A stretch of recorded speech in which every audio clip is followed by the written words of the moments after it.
The Cat Who Walked Across France by Kate Banks.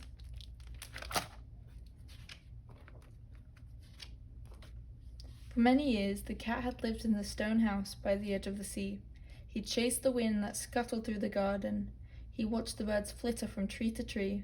At dusk, he curled in the bend of the old woman's arm. The old woman would scratch the cat's ears and stroke his back. Good kitty, good kitty. Then one day, the old woman died. Her belongings, along with the cat, were shipped north to the house where she was born. But there was no one to scratch the cat's ears or stroke his back, and soon the cat was forgotten. He prowled the streets, begging for scraps to eat and fleeing from stray dogs, until one day he left. He roamed the countryside, circling pastures where animals grazed, and he watched his own shadow lengthen as each day drew to a close. At night, he sheltered himself in a lonely barn. He lay in a pile of stiff hay, but when he closed his eyes, he could feel the softness of the blue grass that grew behind the stone house by the edge of the sea. At daybreak, the cat would bathe himself in the first rays of the sun. Then he would trot off. Sometimes he strolled, other times he slunk. He learned to hunt field mice and birds and drink from village fountains. Once, someone set a bowl of milk under his nose, and he thought of staying, but then a voice cried, "Run along now."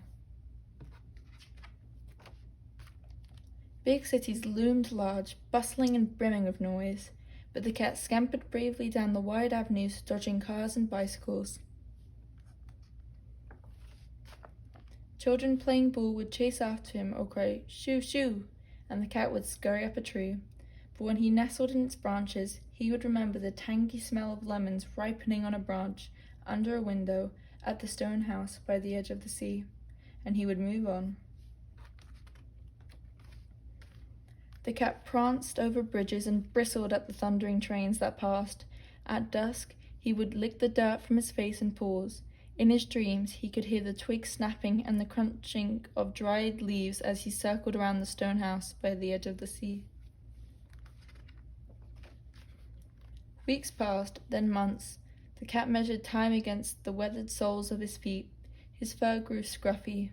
Now and again he would stop to linger on a grassy bank or in the cool shade of an ancient wall. Or he would pause to watch a barge gliding down a canal. When it rained, the cat took refuge under a friendly rafter. He was lonely and tired, but when the storm passed, he would march on, driven by the taste of the salty air that blew off the water and coated the bench behind the stone house by the edge of the sea. When the cat came to a river, he would stop for a drink. He would watch the fish jump in wide arcs over the water, and he would cry, "Meow." Then he would stretch his legs, arch his back, and continue on his way.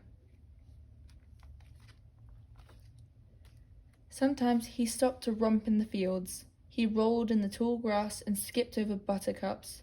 But when he came to the fields of lavender, a memory stirred, and the cat saw the blue door of the stone house by the edge of the sea, and the soft light in the hallway that seemed to say, "Come right in."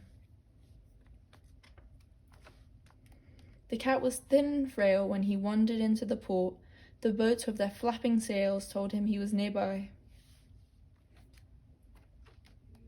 At last, he walked up to the gate of the stone house by the edge of the sea.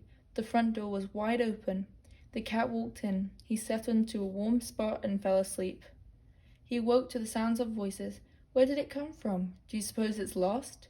A boy and a girl were standing over him, talking. A platter of food was set on the floor, and a bowl of fresh water. The cat shied away.